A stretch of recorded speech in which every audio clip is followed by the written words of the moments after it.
É isso aí, gente. Boa tarde. Alegria imensa estar com vocês. Alegria mais uma vez estarmos aqui juntos no programa A Voz da Catedral. Muito bom, bacana demais. E hoje vamos já começar com a nossa oração. Que Deus nos abençoe em nome do Pai, do Filho e do Espírito Santo. Amém. Que a força de Deus nos alcance em todas as áreas que nós precisamos, em todas aquelas dimensões da nossa vida que muitas vezes parecem perdidas, parecem sombrias, muitas vezes parece inclusive que as coisas não estão acontecendo como nós gostaríamos. E é por isso que existe a fé, é por isso que existe a oração, é por isso que Deus abriu para nós, a partir do seu Filho Jesus, a graça de podermos rezar uns pelos outros. A graça e o mistério de sermos servos uns dos outros. E ao mesmo tempo, nós temos essa graça grande de também sermos cada um profeta. Profetas do nosso tempo, profetas de cada lugar que nós passamos, como homens e mulheres que anunciam a salvação de Deus e denunciam as injustiças que acontecem nesse mundo. E a marca mais forte que todos nós carregamos e que o mundo sente na pele e que a natureza sente ainda como que em dores do parto, é o próprio pecado. Palavra que as pessoas não gostam mais que seja dita, uma palavra incômoda, porque ninguém quer ser pecador. Ninguém quer estar errado. As pessoas justificam e se justificam das mais diversas maneiras, mas a verdade, meu irmão, minha irmã, é que nós precisamos da graça de Deus para que Ele nos purifique dos nossos pecados. Então, antes de qualquer coisa, nós pedimos a Deus, nosso Senhor, pelo sangue derramado de Jesus na cruz, que Ele perdoe os nossos pecados. Perceba, meu irmão, minha irmã jovem, você que olha para si mesmo e diz, eu não tenho pecados. Cuidado. Mas eu não mato ou não roubo. Cuidado. Eu digo cuidado porque a palavra de Deus, a Sagrada Escritura, ela é muito clara. Quando nós não estamos caminhando, trilhando os caminhos que Deus espera de nós, infelizmente nós estamos em pecado. E quando estamos em pecado, nós naturalmente nos afastamos de Deus, consciente ou inconscientemente. O afastar consciente são aquelas pessoas que olham para si mesmas, olham para aquilo tudo que Deus é, olham para elas e dizem assim, não tem jeito, eu vou ter que me afastar porque eu não estou em condições de estar com Deus. E se afastam. Outros se afastam de forma inconsciente, porque mergulham tanto no pecado, em tantas coisas erradas, que eles mesmos imaginam um Deus que, mas Deus é bonzinho, qualquer coisa que eu fizer, no final Ele me perdoa, né? Cuidado, as coisas não são tão simples assim. O nosso Deus, Ele é de profunda misericórdia para aqueles que buscam a mudança. Alguém dirá, né? O professor Braz, então Deus, Ele vai nos condenar a todos. Veja, se a gente pegar na teologia, o que a gente vai entender é que nós nos condenamos.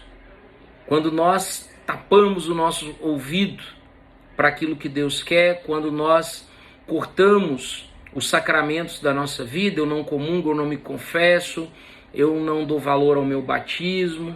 Essa Bíblia aí foram homens que escreveram. Quando eu vou fazendo uma capa por sobre o meu coração, eu vou naturalmente me afastando de Deus. Deus nunca vai desistir de mim. O problema é quando eu desisto de Deus. Então nós pedimos a Deus nesse momento: Senhor, perdoa os nossos pecados. Senhor, nos dê a graça de seguirmos adiante. Senhor, que nesse dia, que nessa tarde, que nesse momento, o meu coração se abra à tua ação, à ação do Espírito Santo. Amém. Que essa oração alcance a todos, aqueles que passam por nossa região e nos levam nas ondas do rádio, aqueles que estão hospitalizados, aqueles que estão encarcerados, aqueles que estão no momento de trabalho, ou mesmo aquele que está no horário do descanso, do lazer, das refeições, não importa. O que importa é que se você passou por aqui, que o Espírito Santo te alcance, que ele toque o teu coração, que ele toque a tua vida e que você esteja em comunhão com Deus. E vamos à palavra de Deus desse fim de semana, que está no Evangelho de Mateus, lá no capítulo 20, que diz o seguinte: naquele tempo Jesus contou esta parábola aos seus discípulos. O reino dos céus é como a história do patrão que saiu de madrugada para contratar trabalhadores para a sua vinha. Combinou com os trabalhadores uma moeda de prata por dia e os mandou para a vinha. Às 9 horas da manhã, o patrão saiu de novo. Viu outros que estavam na praça desocupados e lhes disse: ide também vós para a minha vinha, eu vos pagarei o que for justo.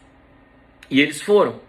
O patrão saiu de novo e ao meio-dia e às 3 horas da tarde fez a mesma coisa. Saindo outra vez, pelas 5 horas da tarde encontrou outros que estavam na praça e lhes disse: por que estáis aí o dia inteiro desocupados? Eles responderam: porque ninguém nos contratou. O patrão lhes disse: ide vós também para a minha vinha. Quando chegou a tarde, o patrão disse ao administrador: chama os trabalhadores e paga-lhes uma diária a todos, começando pelos últimos até os primeiros. Vieram os que tinham sido contratados às 5 da tarde e cada um recebeu uma moeda de prata. Em seguida vieram os que foram contratados primeiro e pensavam que iam receber mais. Porém, cada um deles também recebeu uma moeda de prata. Ao receberem o pagamento, começaram a resmungar contra o patrão. Palavra da salvação, glória a vós, Senhor. Começar pelo final, né? Resmungar. Somos esses que resmungam do calor, do frio, de Deus. Muitos reclamam da misericórdia de Deus, outros da dureza. A verdade é que cada um gostaria de ter um Deus que lhe atendesse nas suas medidas. Ou seja, gostaríamos de ter um Deus que fizesse conforme a nossa ideia de mérito, de vantagem, de justiça. Senhor, seja duro com o outro, mas seja generoso comigo.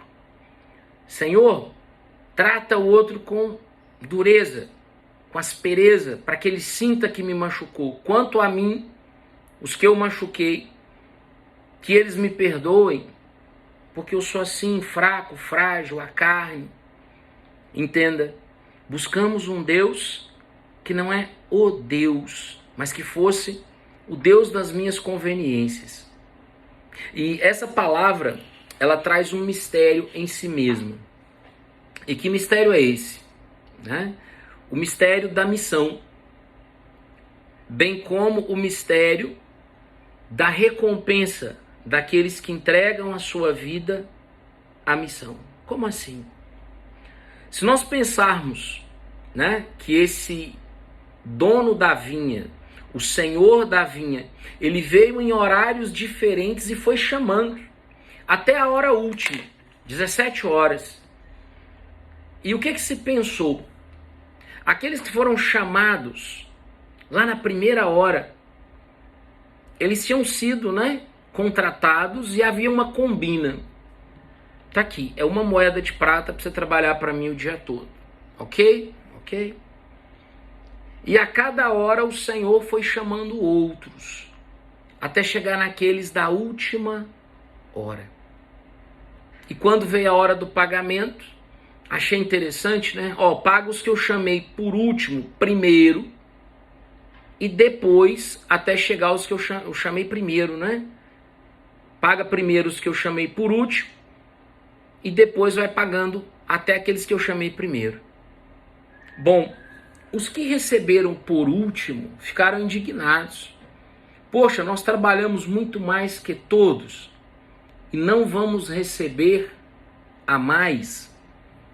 Repare que esse tipo de conversa acontece em ambiente de trabalho, acontece dentro de casa, né? Principalmente com filhos. Ô mãe, meu irmão não me ajudou e você vai dar a sobremesa para ele? Ah, ele só chegou agora e também vai ter tal benefício. Lembra um pouquinho a parábola do filho pródigo, aonde o filho que sempre esteve com o pai, ele se sente prejudicado pela misericórdia de Deus com aquele que havia errado, mas que buscou e reconheceu o erro. O significado dessa palavra, um dos, pelo menos, é esse chamado a servir na igreja, esse chamado ao evangelho. Alguém dirá, aqueles que viram Jesus e que fizeram a obra no tempo de Jesus, eles provavelmente seriam privilegiados do ponto de vista da salvação. E a palavra de hoje vem dizer justamente que não. E o próprio Jesus vai dizer isso num dado momento, quando ele fala assim, você está acreditando porque viu. Felizes daqueles que vão acreditar sem terem visto. É disso que se trata. Ou seja, todos nós, esse Senhor que vem chamando ao longo dos milênios, dos séculos, tantas e quantas gerações de homens e mulheres, de jovens, de tantos e quantos que foram entregues ao martírio, esses homens e mulheres, eles têm a mesma paga daqueles que são chamados hoje. Porque o evangelho, ele é dinâmico. O evangelho, ele nunca poderá parar de ser pregado. Imagina que você, né, que é católico particularmente, você que vai a uma missa e ali tem um sacerdote, a bênção e a unção daquele sacerdote remonta à primeira bênção que Jesus Cristo deu a Pedro, aos seus apóstolos, e que foram transmitindo a outros até chegar nos dias atuais. Seja o santo de ontem, o santo de hoje, a graça de Deus é a mesma. Hoje em que celebramos particularmente Padre Pio, a santidade dele é tão santidade quanto Santa Teresinha, ou São Francisco, ou Agostinho, porque a graça é a mesma. Muitos são os carismas, muitas são as vocações, muitos são os dons, mas a graça que impulsiona é a mesma. E veja, mais do que nunca, é importante que nós, povo de Deus, não percamos o olhar em Cristo e naquilo que Cristo espera de nós. E cabe a nós um olhar e uma prece e uma ação firme para dizer também que mesmo nós, operários da última hora, porque nesse momento nós o somos, porque é o tempo que nós estamos, não sabemos quando será a chegada do nosso Deus, se daqui um dia, um ano, 100, 1000 anos, mas nesse momento em que a palavra é pregada, nós somos estes servos da última hora. E a responsabilidade que era de Pedro, de Paulo, hoje está conosco, inclusive para defender a vida. Que nós possamos nos unir em defesa da vida. Que nós, enquanto igreja, comunidade, cristãos e todos aqueles que entendem que a vida pertence a Deus. Não cabe a nós certos julgamentos, porque assim como Deus disse, né? Qual o grande pecado de Satanás? Tomar o trono de Deus e arbitrar sobre aquilo que não lhe diz respeito. E é isso que nós vivemos nos dias atuais. Que essa força de Deus, que essa graça de Deus, que do princípio até hoje sempre chama os seus servos para trabalhar na sua vinha, que nós não desanimemos, que nós não percamos a força, a graça, o entusiasmo e a firmeza para defender não o que os outros querem ouvir, mas aquilo que é certo diante de Deus. Esse é o programa A Voz da Catedral. Eu sou Braz Paulo e até a nossa próxima oportunidade. Que Deus abençoe vocês e que, se possível, não deixem de participar de uma das tantas missas oferecidas tanto aqui na Forania de Santo Antônio quanto nas nossas comunidades espalhadas por toda a diocese. Fica com Deus e até a próxima. Que Deus nos abençoe. Em nome do Pai, do Filho e do Espírito Santo. Amém. Fica com Deus e até a próxima.